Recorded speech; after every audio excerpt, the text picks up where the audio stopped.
What is going on, everybody? Yo, it's your main man, Big Tank, the founder and chief visionary officer of the financial literacy platform Wealth Our Way, where our motto is wealth is not only for the wealthy. I am so excited to have each and every one of you here with me as we enter into the 12th episode of the Financial Power Hour. And the guest that I have today is not just dynamic, intelligent, just the most verbose cat that I've ever met.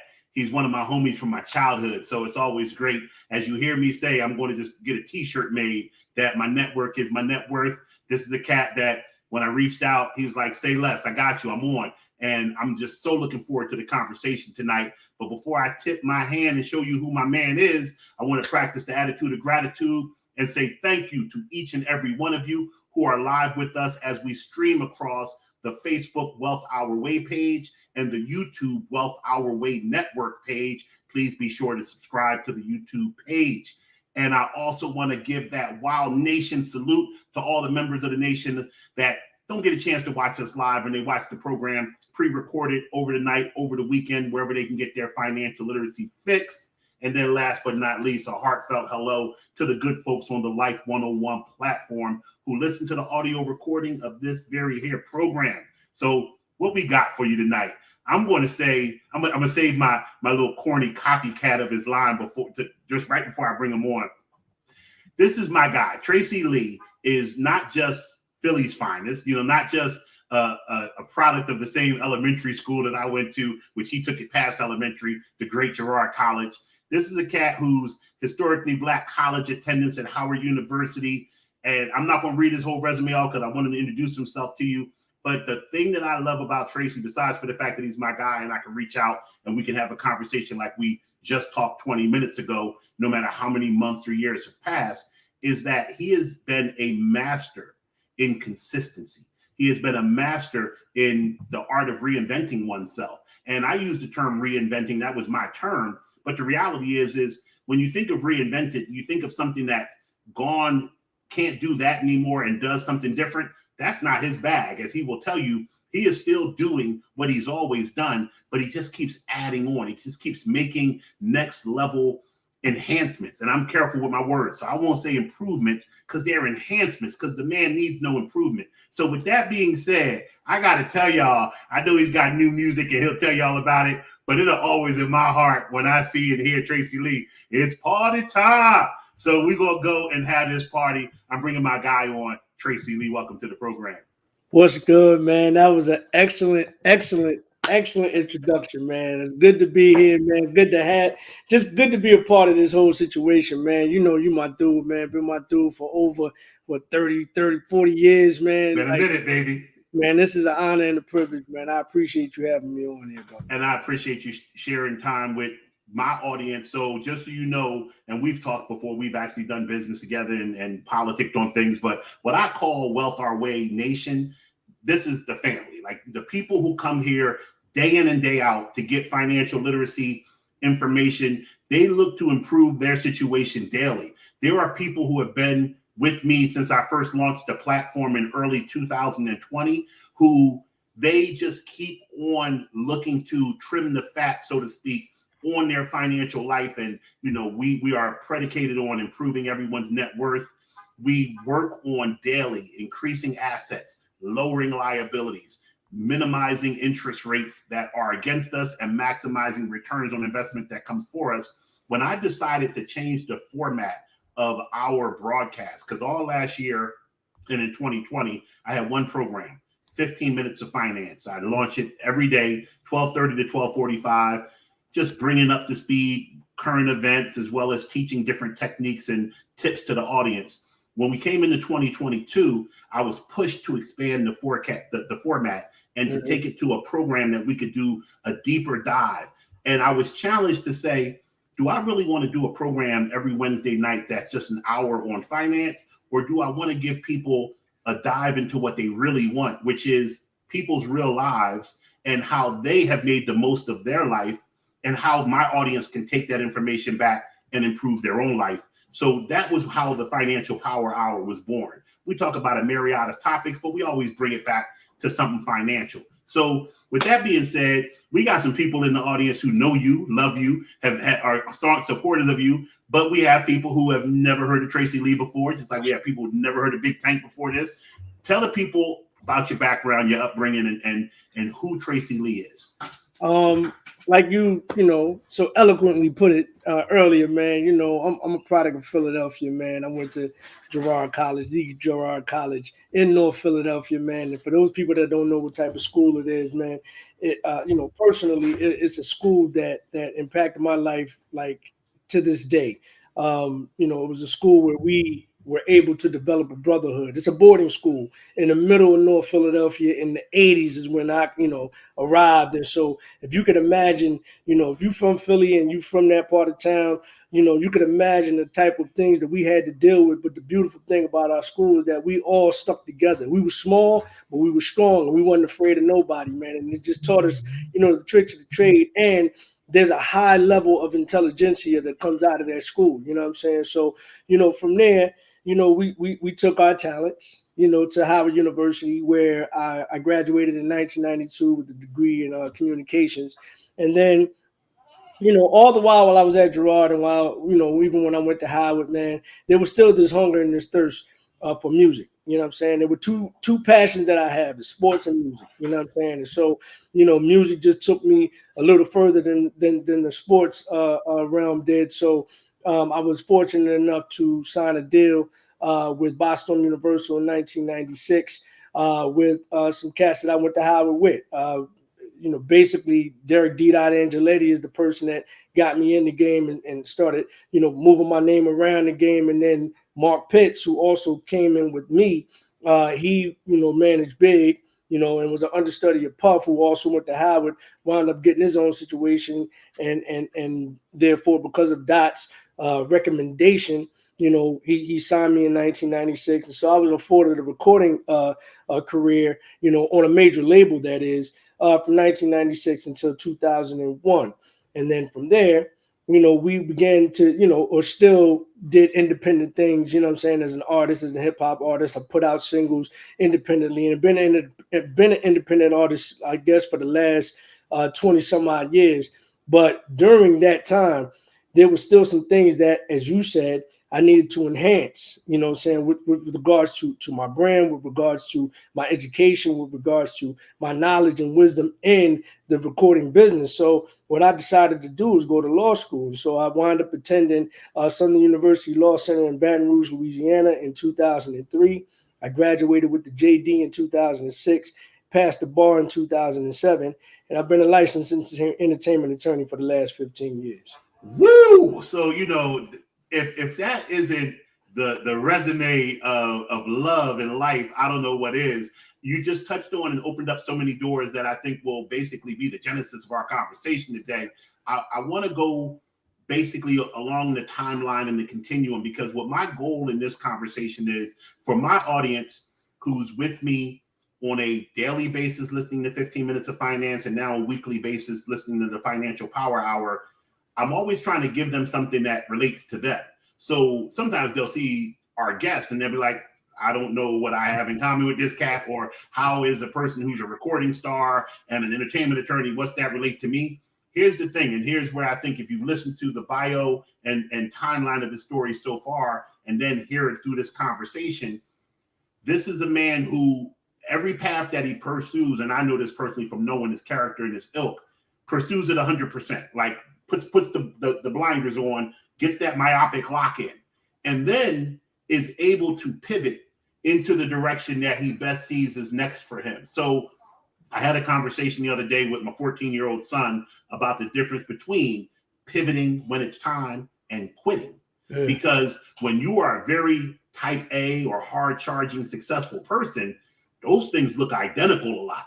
And you start to say, I got cats that I played football with at Temple, my people, and at Kutztown before I transferred to Temple, who kept trying to make the NFL into their 30s. Because in their mind, not going to a tryout every year was quitting. And at some point you have to say, yo, I'm 30. I'm not gonna make it. They're gonna take the 22-year-old cat, and you got to pivot. What I like about your story and your life is that your pivots stayed on a similar track. You know, it's one thing about being a recording artist and then saying, hey, you know, when I first merged my practice of athletic business management with my man Sean G, shout out to Sean G at Live Nation, head of urban music. When I first merged with Sean G and we formed the Sports and Entertainment Financial Group, one of the first people that I spent a lot of time working with was Jaguar Wright at the time. And Jag walked in and dropped on my desk a book this big called The Business of Music. And she's like, hey, you're a sports guy. You need to learn this. And I was like, yo, this book is huge. But what it taught me immediately, and Sean and I would have many conversations, is that there is more business to music than entertainment. You know, people see the finished product. That's what they pay the tickets, you know, prices for to go to the shows. But the entertainment side, we saw Steve Harvey on the Brothers Earn Your Leisure show the other day talking about managers, booking agents, tour managers, tour accountants, all of the things that come off the top. And when you're a new artist, who's there to teach you those things? Almost everybody there knows more than you. So take us back to your young Tracey Lee party time days and the difference between being excited to be put on and get a deal, but learning your way to protect yourself. Oh man, I mean, you know, it's an evolution and a natural progression, right? So, you know, when you start off as a recording artist, you know what I'm saying, you start off as an MC. Let's just break it all the way down to what I am. You know what I'm saying? Your whole, and especially as an MC, you have this, you know, a bit of a machismo, a bit of, you know what I mean, cockiness with you. You think you're the best, at least serious MCs think they're the best in the world. And so, you know, the thing that you want, you know, out of the whole situation, at least back then, is that you wanted to get signed. You wanted to be heard by everybody so that those people can vouch for you being the best in the world. You know what I'm saying? And so, you know, that was the overall goal from the time I fell in love with it. You know what I'm saying? And we're going back to 1979 when I first heard Rapper's Delight. I heard some cats doing something I had never done before, and I immediately found my tribe. I immediately knew that this is who I am. This is my culture. This is what I belong to. Even before I was born, this is what I was supposed to be. You know what I'm saying? And so with that, you know, as I began to, you know, own my craft, you know what I'm saying, and do my due diligence with regards to the craft, it was like the epitome, the mountaintop was to get a deal, because that was the cosign that you needed to tell you and everybody else that you're the best in the world. And so once you reach that and you go through that portal, you find out it's a totally different ballgame. Totally different. You thought it was over. You thought you hit the finish line. You thought this was it. I made it. Mama, I made it. Nah, you just scratched the surface, man. It's so crazy in this music industry, you know what I'm saying, even till now, you know what I mean? And as you continue to go, because there's more money involved. Right. You know, because we're talking about wealth all the way, right? Yep. The more money that gets involved with any industry, you know what I'm saying, the more issues you're going to have to deal with. You see what I'm saying? So with that being said, once I got in and, you know, we writing these rhymes and we make this hit and we think we there, man, that's when the rude awakening hits. That's when you get hit with the smack in the face, like, nah, in order for you to sustain this thing, in order for you to, you know what I'm saying, you're gonna have to, it's a must. You cannot survive without having at least at the bare minimum. I ain't even gonna get into the politics of it. The bare minimum is the education of the music industry and how it works, how the financials work, how publishing works, how masters work. You know what I'm saying? How splits work. You know what I mean? If you don't have that basic foundation, you will not survive. And so, you know, it was really on the job training for me. And then once it became on the job training, I started to realize in hindsight how much I was being blindsided, you know what I'm saying? Mainly by my attorney, because I didn't do my diligence and, number one, get an entertainment attorney. I got a corporate attorney, you see what I'm saying? Where, you know, they both know the basics of a contract, but there are nuances in a recording contract as opposed to, let's just say, a merger and acquisition. You know what I mean? There's a difference. So when you're doing your negotiation, you know, your negotiation, the the leverage that you may have or not have is going to show itself, because if you don't know the nuances in between those two, you could get burned on a deal. So as I'm getting this on the job training, I'm learning what I actually did not know. And I'm starting to discover, once, this record hits, the theme is party time. And once the album releases, not having the right marketing, promotion, the right release date, the right packaging, all of this stuff that goes into putting, an album out there for mass consumption throughout the world, you're going to have to take the time out, or at least put the proper people in place. In order for you to put the proper people in place, you still have to have a bit of an education to know who you're picking and choosing to put on your team. And so this is what happens. This is what happened to me. And once we discover it, maybe 4 or 5 years later, when we go around and get this, a budget for the second album, and you realize that, okay, here comes the political piece of it, where now the people that were with you in the beginning, as far as the label is concerned, and the support you have, inside of the building with the people that make these decisions, they're no longer there. So now we're here, me, Dot, are just kind of here to fend for ourselves. But then the hierarchy changes, because here comes Cash Money, here comes Nelly. And so they take precedence over you, me, Tracey Lee, in that building. And so not enough attention is being paid, and therefore we get dropped. So now we're back to square one. You see what I'm saying? I feel you. Go ahead. I say this too. One question that first thing I want to do, I want to translate what you said as it pertains specifically to your situation in the music industry to something I tell the audience all the time when I get an opportunity to speak to them. You always have to be your own advocate. You always have to. We just talked about this the other day on 15 Minutes of Finance. There's a difference sometimes when you call a company that you're doing business with, you're a customer of. There's a difference between getting the first person who answers the phone on the phone and hanging up and calling back and getting the second person on the phone. Mm-hmm. The person who will lobby for you, and you'll get somebody quick to say, well, that's it, sir. That's all we do here. That's not our policy.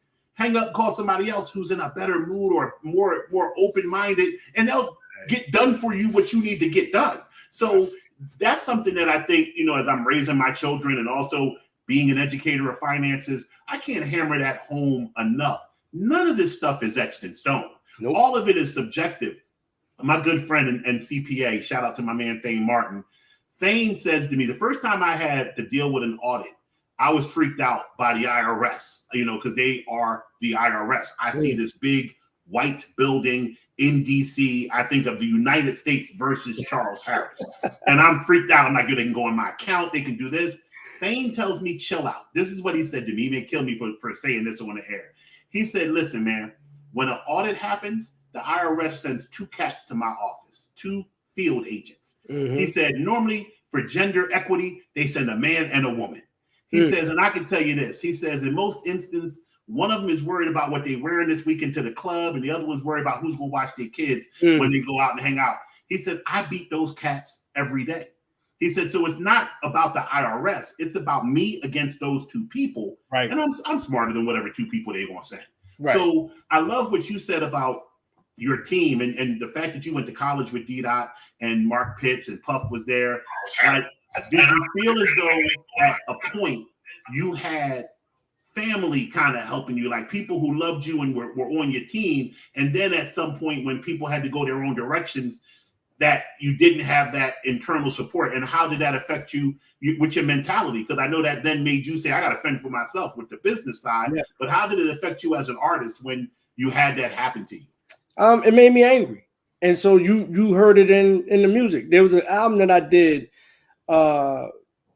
with that mentality. There was an album I did called Live from the 215 while I was still under contract, that I got that budget for. Mm-hmm. And we finished it. I mean, the album is crazy. It got production from a young Kanye. You know what I'm saying? Like fresh off the train with the backpack, still Kanye. You know what I'm saying? Yeah. We got pre-Kardashian Kanye. Pre-Kardashian. You know, this is even before Rockefeller. You know what I'm saying? This is how early in the game that is. You got Corrupt on the album. You got Black Rob on the album. You got Buckshot on the album. And the album, we completed it, right? But there was a lot of anger in the album. There was a lot of emotions, disdain, regrets, even, and things that I had gone through, not only from a business perspective, but now being now a seasoned veteran signed artist, and the things that you have to go through from being that, you know what I'm saying, that I had never experienced in my life, being out on the road, meeting certain people. There's certain people that have, negative connotations about you before they even meet you, before they even have a conversation with you. There's stereotyping going on, so all of this stuff comes out in this particular album. And even though from a skill perspective, I think is bananas. I mean, I'm gonna toot my own horn. It's my least favorite album because of that emotion. You see what I'm saying? It just brought out some things in a side of me that I really didn't like. You know what I'm saying? I didn't mind it at the time because I was lashing out. You know what I'm saying? That's just who we are as human beings. But in hindsight, again, it was just some things that I was going through emotionally that I never want to experience again. And that's because of the nature of this business. I tell, young cats all the time, you got to have some thick skin in this game. You know what I'm saying? Because it will eat you alive if you don't. They will say you, and they see you coming a mile away. They're waiting for you. It's game recognized game, and you looking familiar. I'm getting you. You fresh bait, man. You're fresh bait. They will eat you alive and spit you out and not even think 2 cents about it. You know what I mean? As a friend, I am still able, people may not believe it, to maintain my objectivity. I don't fanboy. One of my favorite songs that you've ever done from the beginning to most recent is Many Faces, the title track of the first album. And I was telling my assistant this the other day. I said, you got to understand the intellect of my man. Like, he raps from 5 different perspectives with 5 different personalities, and he gets into each character and he breaks it down. And it's still to this day one of my favorite tracks, not just of yours, but in general, because I'm an intellect. And as an intellect, I like intellectual rap. You're one of the most brilliant people I know, brother. So I knew you would get it if anybody else. Yo, I got it. I was like, when you did it, I was like, oh, this is work.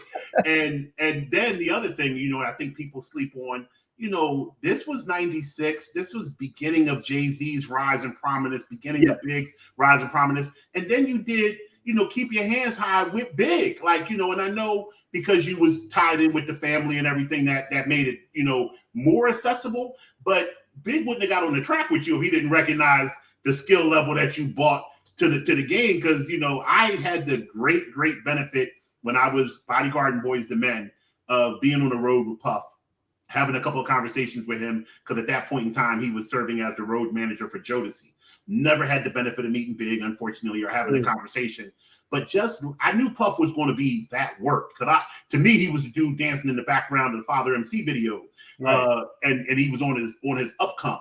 Right. But when he talked, once again, going back to your intellectual rap, business always jumps off the page at me. I always think about the profitization and monetization of everything that gets done. Anything worth doing is worth doing for $1. And this man's thought process when he was talking was phenomenal. So for him to be part of Big's career and then to loop you in on that song and you didn't just hold your own, man. Y'all did it. Y'all did it on that joint. Tell me from a standpoint, and I don't want to spend time in the hyper past. We're gonna move to your current and successful ventures now. But tell me what that did for you, confidence-wise, validation-wise, when you were able to, be in the studio and record alongside B.I.G. and being part of hip-hop as it started to change from just rap to business and enterprise on a level that now we're seeing Black billionaire rappers and things of that nature. That studio session with Big was probably the single most what's the word I'm looking for? There's a couple of words: fulfilling, dynamic, educational experience at that particular time while I was in the game because of the person that I was talking to.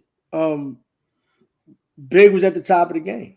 I mean, he was the big fish. You know what I'm saying? And he was very open, honest, and candid about his situation. You know what I mean? He he's the one that kind of opened my eyes to not necessarily life after, being an MC, but how you expand, Okay. how you expand your brand. Because, he told me some things in there that I never would have thought about. I'm thinking I'm going to rap until the day I die. I'm going to be an MC. But he's like, nah, Trey, man, once I'm done fulfilling my obligations, I'm out. And I was like, you're out. He's like, man, there's other things. I got the clothing line. That's when he had Brooklyn Mint. Mm-hmm. You know what I'm saying? I got, me and we already got a venture with Atlantic, you know what I'm saying, with Junior Mafia.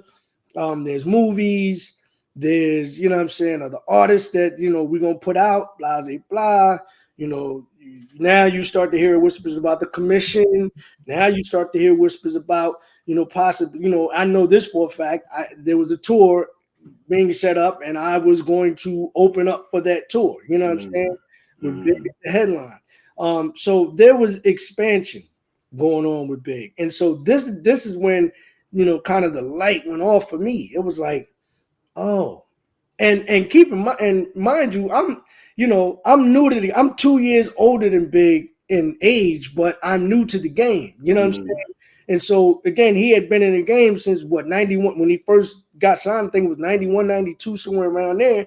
We talking about going into 97. We talking about 4 to 5 years he's already been in. He's already got a double platinum album on his belt. He's got Life After Death on deck. You know what I'm saying? So he's seen some things. He sees now what this game is about. And so he's just spitting this back, regurgitating it back to me.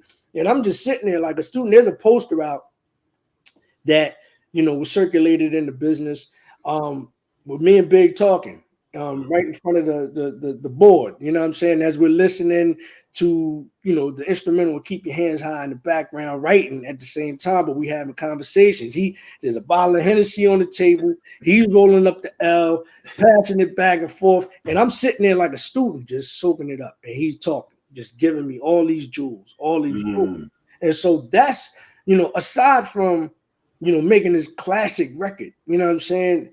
That is the part of the session that I was, that I cherish, what I'm saying, to this day. I still remember that talk, and it's clear and it's vivid, and that really personified that Keep Your Hands High session more than anything else. You know what I mean? I love that. It's the after effect of once you stop or want to pivot, into something else. These are the things that you need to start thinking about. So speaking of pivoting, I'm going to pull a many faces and ask to speak to Mr. Lee. Yes. So, we're going to go right to the Esquire here, businessman. My time. Exactly.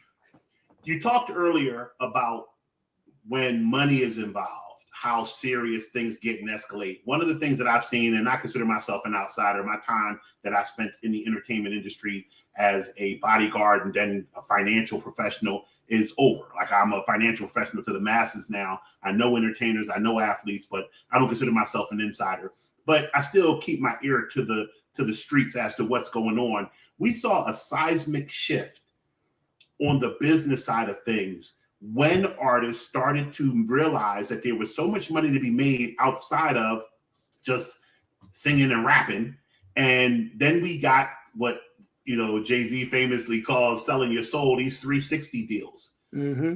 I want you to kind of translate like a Rosetta Stone for the audience what the difference is between the old model, which you also brought up a very valid point, and I don't want to throw two questions in, but I just want to say I got it. The old model was one gatekeeper. You go into a studio and maybe as an A&R or someone else who said Trey Lee is hot, Trey Lee is not hot, and let you in to do your thing. Now, in the advent of the internet and the way things are done now, you get to throw yourself out there and have a multitude of people. Like, I guess the original way of looking at this was selling out the trunk back in the day, where you could say, yo, I got SoundScan, I got numbers. Mm-hmm. Now I just need distribution. I want a partner. If you could talk about the old model versus the new model and how you saw the writing on the wall and realized being able to understand it from an attorney standpoint was where you wanted to be. Well, starting with the 360 situation, and I'll probably pivot right back to it once we start getting into the other aspect of the question that you asked. Mm-hmm. The difference between the old model and the new model is that the 360 came about because people were not, or should I say, the labels were unable because of the advent of, technology. You know what I'm saying? The labels weren't able to make their money back off of selling records alone. There Okay. was a lot of money. I mean, tons of money being made, from an executive perspective to in a corporate perspective because of album sales. People were going diamond. You talking about Outkast. You talking to even, like uh, uh, uh, uh, they would call it a low selling album or a disappointing album if the album went gold. But think about it, that's 500,000 copies being sold Yeah, no worldwide. doubt. A lot of records, and people were still making money off of that. It's just that was low compared to what superstars were selling. You're talking about double, triple, quadruple platinum. Talking about 2, 3, 4, 5 million. So then when the advent of technology comes, when you start talking about your line wires and what's the big Napster. Napster. When Napster comes along, then you talk about file sharing. And the mixtape too. The Yeah, mixtape, the mixtape. the mixtape was the precursor to everything that we're talking about with regards to Napster and LimeWire and all the other stuff. Now you have the ability to share music and you're not paying a dime. So that killed the industry with regards to making money off album sales. So what the industry had to do was they had to adjust. So if we're going to sign artists, how else do we make our money? You know what I'm saying? If we're going to put, this type of money into an artist, how do we get that money back tenfold? And the only way that they could see it was taking a bit and pieces of other things that you are able to make money off of once we put you out there and in the spotlight, meaning your merchandising, meaning, publishing, was always the lick. You know what I'm saying? Right. Even before the technology, even before I got signed, they've been taking publishing, owning the masters. But when you start talking about taking, a lion's share of your show money, you start talking about the merchandising, you start talking about other opportunities that may come about because of your celebrity. You know what I'm saying? You being a movie star, television star, blah, blah, blah. Like that's when you start getting into any and everything that help you, because we helped you develop your brand. Anything that you make off of that brand, we're going to get a piece. Yeah. So that's how the 360 deal came about. I hate the advent of that in concept. I always tell people, and the attorney in you, sports attorney, entertainment attorney in you will relate to this. There are certain things that happen in the course of lifetimes in business where you mark that day and say, this was a bad day. This was a day that has, we live in a country where our legal system is based on precedent. So what happens before sets the table for what's going to happen next. Right. I go back to, because I'm old enough to go back there. I go back to when my guy, Barry Sanders, retired prematurely after signing his last contract and decided, he was not even asked to, decided to give back some of his signing bonus money because he wasn't going to see the deal through. Now, understanding salary caps, and I don't want to go over too many people's heads, but because teams can only spend so much money and have so much money count as their cap number, a lot of times they will give you a bonus, the way that deals are structured, and be able to prorate that bonus over the course of the contract. The numbers have gotten so big that there are times now, I had a client, Chris Samuels, in 2000, playing for the Redskins. I've had clients who have gotten bonuses that are so big, the team just don't want to write the check for it. So you've already earned it, but they'll say, can we give it to you over the next 3 years and pay you interest on what we haven't given you? That's your money. A signing bonus is your money because you signed. You don't have to do anything else. But when Barry Sanders turned around and said, you know what, I'm not going to be here for the next 7 years. I'll just take the 2/7 of it that I'm here for. That made the team start to say, oh, well, what we called guaranteed money, there's reasons and ways that it won't be guaranteed. I think the 360 deal is the equivalent in music. When you can say to somebody, hey, you're a recording artist. I'm in business with you for you to record albums, us to have the music, the masters and whatnot, and I put you out there. If you go out and get a ringtone and make $1 million, that's not my money. That's your money. That's what you did. The first person who said, nah, I'll cut you in on that, set a precedent now that all of the labels are looking at everybody like open war chest of I'll take whatever you'll take. And we still have that, even with the advent of the internet and being able to be Justin Bieber playing your guitar on YouTube and getting 7 million likes and becoming a star. We still have that need for validation and distribution. Well, now maybe not so much with the iTunes and such, but we have that need for the label to support us and to be signed. Very few people are doing the young Emcee and doing what Tracey Lee is doing now, staying indie. I like to counter that, man. I think you still need that support in distribution because you have to, because now, even with the aspect of you don't have to get signed anymore, and you can do it independently, and you can put your stuff out on on your own and on Spotify, Tidal, Apple Music, what have you. What you've done is you've jumped into the cesspool. You know how many people? Do you know how many artists there are now? Yeah. How do you break yourself from all of now? And so going back to your second part of your question, as far as the gatekeeper is concerned, now I think there is a need for a gatekeeper. Wow. Okay. Because you are now competing with everybody else. Unless you have that cosign, unless you have that marketing and distribution to separate yourself from everybody else, then how do you succeed? How do you make a living doing this? You know what I'm saying? There now, going back to now what I do. So now the key is to find your people. Okay. You can't, again, jumping in a pool with millions of people is harder to find your people. So now you got to separate, just be intentional about separating yourself. You know what I'm saying? Find who the people that rock with you no matter what. I don't care if it's 10 people. I don't care if it's 100 people. I don't care if it's 1,000 people. You know, one of the things is, I'm not saying lower your expectations, but realize what your expectations are and zero in and own in on them and them alone. You know what I'm saying? And then watch it expand. They are called, and I was going to Google it, but I'm not. I want to take my eyes off the screen. The guy's last name is Kelly, and I can't think of his first name to save my life, but he wrote a white paper maybe about 10 years ago called 1,000 True Fans.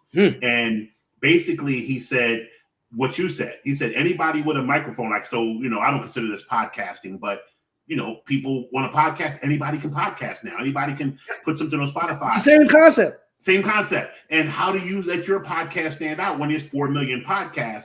And they say you have to build your tribe, your village, your 1,000 true fans that going to the recording artist thing. If you decide right now to make a digitally remastered all greatest Tracey Lee hits, that there are 50 people, no matter what you charge, that are buying that album. There you go. That's what you need. There you go. I mean, I just put out a post the other day that said, you know, new music is coming. I saw it. No release date. You know what I mean? No big, you know, hoopla, when it's coming out and all that. I'm going to drop it and I'm going to promote it the day it drops. And you can only get it at TraceyLeeMusic.com. And those are the people I'm interested in. Right. I'm not interested in putting it in Spotify and Tidal and all that other stuff. You know, it's cool. And maybe, it depends. Maybe. And I'm leaning towards not. But maybe I may put it out there, you know, for everybody to get to later on down the line. But for right now and for an extensive period of time, we're aiming exclusively for those people that are no matter what are going to consume the product that we're putting out there. I love that. And that goes back to what I told you when I introduced you to the audience when I call Wild Nation.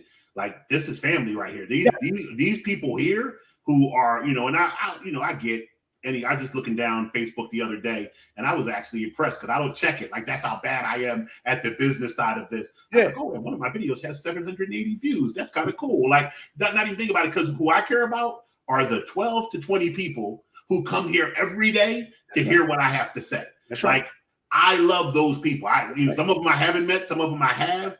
I love these people, and anything that I can do to enhance their life, that's what I'm doing. That's right. And when you do that and you have that level of authenticity, who belongs to your tribe will show up, and you'll grow. And that's really what it should be. I hope for everyone who is doing something because they're passionate about it, that their passion sustains them. But we live in a capitalistic society, and we can't pay our rent with our passion. We can't, send our kids to college with our passion. But I firmly believe if you follow your passion, monetization kind of comes naturally. But they become your spokespeople as well. Like right. Those 4 people are they're gonna make sure you double up.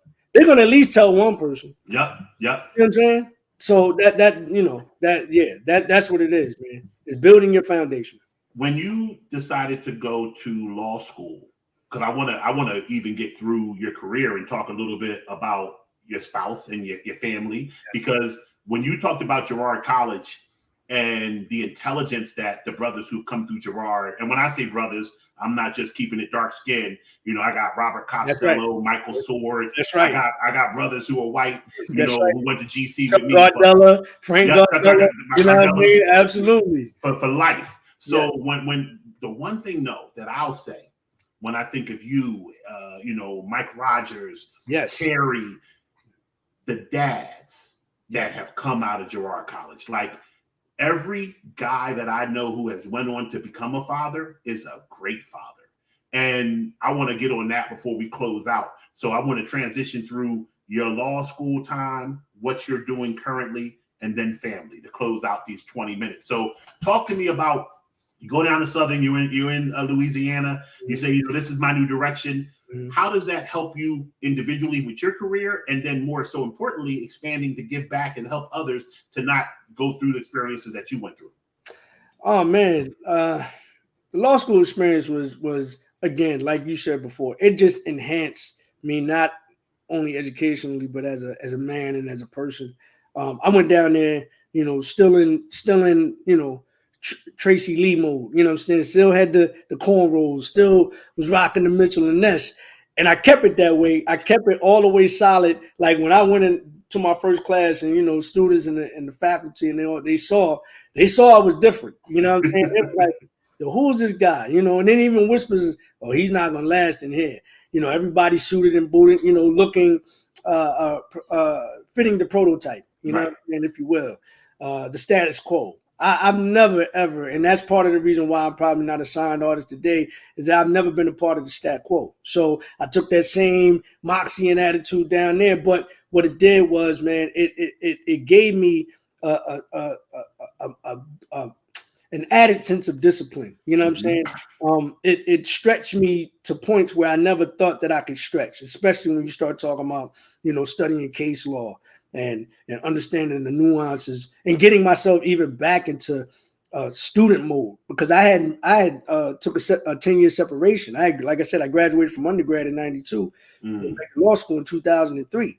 You know what I'm saying? And law school was the furthest thing from my mind, you know what I mean? After I graduated from undergrad, I had no idea that I was going back to school. I had no desire. But, this is how God works, man. God orders your steps. You may not see it, but once you get to the point, and you got to take that step, that ain't nothing but God saying, nah, I got a different direction for you. There it is. So, it cultivated me, man. And once I got out of there, it was like, it just changed my attitude completely. It now, the brand is different. Now I'm having different conversations. There's some people to this day, and I think it's all positive, but there's some people that say it's positive and negative, because there's some people that won't have a conversation with me in this business because they know I know. Because I know both sides. Yep. You know what I'm saying? So they know not to even, I don't even get phone calls from certain people. You know what I'm saying? Or when I get people that I represent and they tell them, who's representing them, then it's like, oh, I don't know. You know what I'm saying? Like, they may even advise them, you might need to get another attorney. You know what I'm saying? Just because they don't want to have that conversation with me. But I love it that way. It weeds people out. You dig what I mean? But then, in addition to adding to the brand and making the music even better, like I'm making the best music that I've ever made in my life, what it did was help me to focus on, the other things that I wanted to invite into, or add on to my world, which was family. You know what I'm saying? So, while I was at Southern going into my senior year, that's when I reunited with my wife. I had known my wife since 1992 when she was a freshman at Howard, and I was coming out. You know what I'm saying? I was one of those ones that still hung around No doubt. for another 4 or 5 years. Yeah, I was on the 8-year plan at Temple. Yeah, you know what it is. You know what I'm saying? So she calls it, I was just preying on the young girl. I was like, nah, come on. Of course, they got to take their jab when they can get it. Of course. So, but we rekindled. I mean, we reunited. We never dated back then, but I was always very fond of her. I'm always attracted to her. I just wasn't her type at the time. But then, as time goes on, she saw things within me back then, that maybe, as far as the core is concerned, that she felt a lot, I wouldn't say a lot, but it was just the right time. It's just the right time for us to finally see what it's like, being more than just acquaintances, or being more than just friendly and passing. And so me and my wife got married in 2010. We currently have 2 beautiful children. My daughter's 7, my son is 5. And going back to, the whole Girard College situation and us being, fantastic fathers. And like you said, you hit it right on the head, man. All of my friends, all of my brothers are great fathers. But I think the reason why is because of the upbringing we had. And just to give people, just an idea of what type of students went to Girard College, it was originally for orphan white boys. Yep. You know what I'm saying? But then due to the civil rights movement and things like that, Cecil B. Moore, Martin Luther King, all of that kind of stuff. Now, your first black students start, attending in the 60s. And then by the time we get there, it's about 95% black. But we're all, without a father. Yep. For the most part. I would say about 99% of us. Yeah. You know what I'm saying? So because I think we had that added extra thing with us that I think we all collectively, whether we shared it with one another or within our own mental, we said, when we are parents, when we're fathers, we will never, ever, ever negate, neglect, abandon our children. 100%, bro. You can't say it better than that. That is a common thread. I talk to cats. Like I said, I don't have to talk to you for 10, 15 years, get a call. Almost every brother from Girard that I've talked to, when time has passed, the call is about their kid.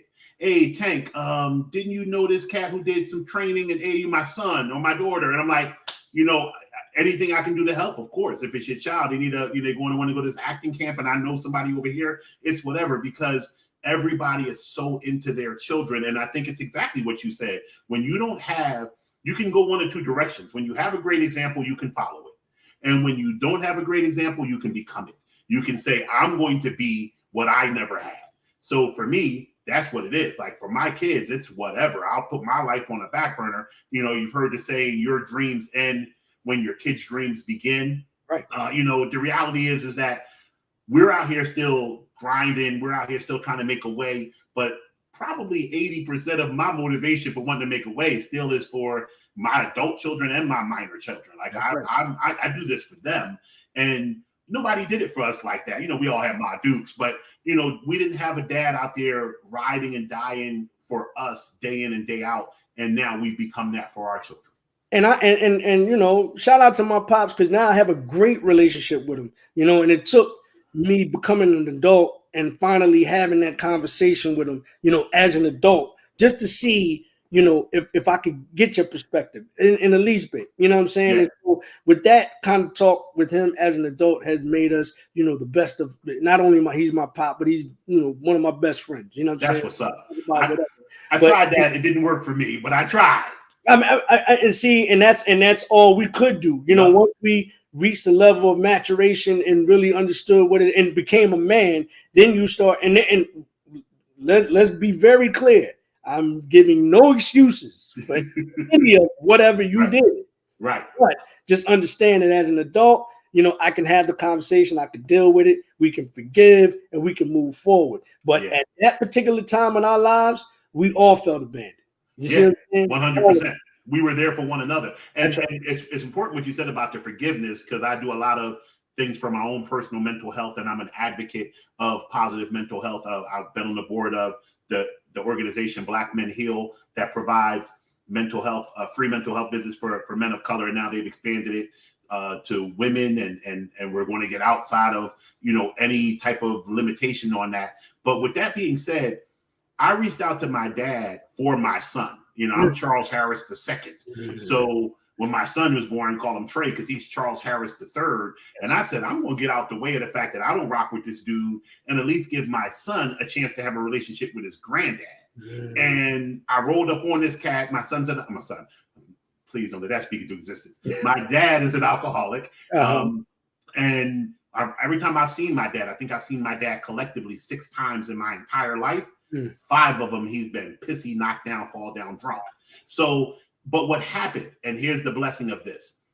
In 2008, my son was born. 2009, I went to go visit him and found out that they were having a family reunion on his side of the family. Cats I didn't really know. I go to the family reunion and I meet my cousin Nikki, my cousin Evan, my aunt Brenda, and my cousins Gerald. And I love my family, my dad's side of the family. Now I have a relationship with people I never had. And because I always want to be forgiven when I do something wrong, I did get a chance to allow my dad's story. My cousin Nikki said it to me best. She said, I'm not going to sit here and try and sell Uncle Chuck, because it's her Uncle Chuck. I'm not going to sell Uncle Chuck to you because my dad didn't raise me and I know how that could feel for you. She said, but Uncle Chuck is amazing. He's smart. He's good in math. Everything that I'm now learning about you, Uncle Chuck was. Ain't that crazy? It's crazy because I'm thinking to get all this. How me and my partners, man. It's like I got so many traits from this dude. It's ridiculous. I needed to know that. And the other thing, which also helped me, I was always saying the narrative of, like most we think in our community, dad left mom. My mom broke it down for me and told me, no, I left your dad. Like, your dad came back from Vietnam. He wasn't the same dude. I had to bounce for y'all safety and my own. So that also helped me because I was like, yeah, this cat just abandoned me. He didn't want to get to know me, and you didn't get that anger in you, but that wasn't the story. So I forgive my dad. We've never been able to have a conversation about it because he's just never been stand up when I go to rap to him. But I love that you've been able to move into this good relationship with your pop. I remember we drove down to the plant in Delaware the one time. Like, it's like just seeing things come full circle, man, makes me happy to hear that. So congratulations on that. Absolutely, man. Absolutely. So tell me about the I always talk to people who are married and are just showing such happiness and power in their marriage. I think it's very important to promote this. I know your wife's in business as well, and she supports you staunchly. Talk about the power of the union that y'all have and how it helps both of you guys in life, inside the house and outside. Oh man, it's well, let me get the I guess not the not so good stuff out of it. right. With different people. Come on, man. When you decide to create a union with somebody, you must understand that you are different people, right? But that is what a union is all about. It's bringing 2 different people together, right? So because you're different people, there are going to be times where you just don't see eye to eye. It's just that's just what it is, man. Yeah. That does not mean that the union fails. Right. You see what I'm saying? You gotta, take a lot of your ego out of the way. Matter of fact, 100% of your ego. You know what I'm saying? But I think what we stand on is the communication, man. The communication to me is second to none in a marriage. Love is love, but you can love somebody, and if you can't communicate with that person, man, you might just hang it up. Yep. You know what I'm saying? So, that has helped us not only with regards to our marriage, but it's also helped us in business as well. She has a book publishing company, Nelson Publishing Books, where she does children's books. And, one of the things that we do is when she's working on a project, I fully get 100% behind that. When I'm working on a project, she gets fully 100% behind that. But that took some communication because we had to kind of figure it out. In the beginning, it didn't work like that. It's like I wanted to just drop everything that I did, you know what I'm saying, to help fully support her. And she was like, no, what are you doing? Like, this is what you do. How are you just going to stop your, you basically telling me you're going to stop your life.